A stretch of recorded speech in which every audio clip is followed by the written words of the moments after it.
সুখ শান্তির গোপন রহস্য দ্য সাইকোলজি অফ মানি। বন্ধুরা, এই ভিডিওটা মনোযোগ দিয়ে দেখো, কারণ আজ আমরা এমন একটা বই নিয়ে কথা বলবো যা তোমার জীবন, মন আর টাকা পয়সা সম্পর্কে ভাবনাটা একদম বদলে দেবে। নামটা শুনেই বুঝতে পারছো, দ্য সাইকোলজি অফ মানি, অর্থাৎ টাকার মনস্তত্ত্ব। আমরা সবাই টাকা কামাই করি, কিন্তু খুব কম মানুষ জানি টাকাটা আসলে কিভাবে কাজ করে। এই বইটা সেই গোপন সত্যটাই উন্মোচন করে। মূল অংশ।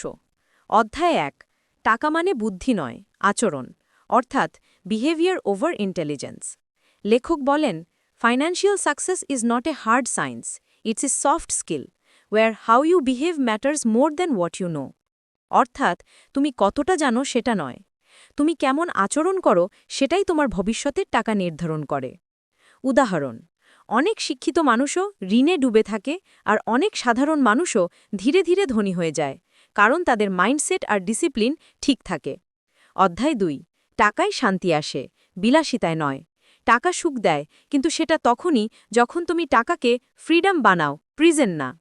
লেখক বলেন, the highest form of wealth is the ability to wake up and say, I can do what ever I want today. প্রকৃত ধনী সে নয় যার ব্যাংকে কোটি টাকা আছে, বরং সে যার মনের শান্তি আছে। অধ্যায় ৩। সেভিং মানে ত্যাগ নয়, স্বাধীনতা।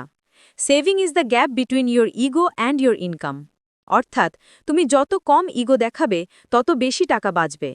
অনেকে ভাবে আমি বেশি উপার্জন করলেই বাঁচব, কিন্তু সত্য হল তুমি কত রাখলে সেটাই নির্ধারণ করে তুমি কত টিকবে।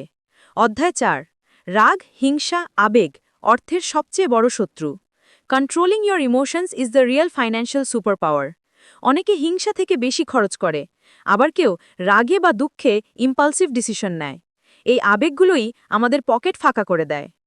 অধ্যায় ৫। ধৈর্যই আসল চাবিকাঠি, the power of time. Compounding মানে ধৈর্য নিয়ে সময়কে তোমার জন্য কাজ করানো। লেখক বলেন, getting rich is slow, staying rich is slower. ধীরে ধীরে বড় হও, কিন্তু স্থায়ী হও। অধ্যায় ৬। টাকা কম, শান্তি বেশি দরকার। Money is only a tool, it gives you options, not identity. তাই টাকার পিছনে নয়, জ্ঞান, শান্তি আর অভ্যাসের পেছনে ছোট। শেষের বার্তা, বন্ধু, মনে রেখো, টাকাকে ভালোবাসো, কিন্তু টাকার দাস হয়েও না। টাকাকে তোমার জন্য কাজ করাও, কারণ শান্তি কেনা যায় না, কিন্তু শান্তির পথ তৈরি করা যায় বুদ্ধিমত্তা, ধৈর্য আর আত্মনিয়ন্ত্রণ দিয়ে। প্রশ্ন, তুমি কি এখন এমন কোনো সিদ্ধান্ত নিচ্ছ যেটা তোমার ইমোশন দিয়ে, কিন্তু যুক্তি দিয়ে নয়? নিচে কমেন্টে জানাও তুমি কিভাবে নিজের আবেগ নিয়ন্ত্রণ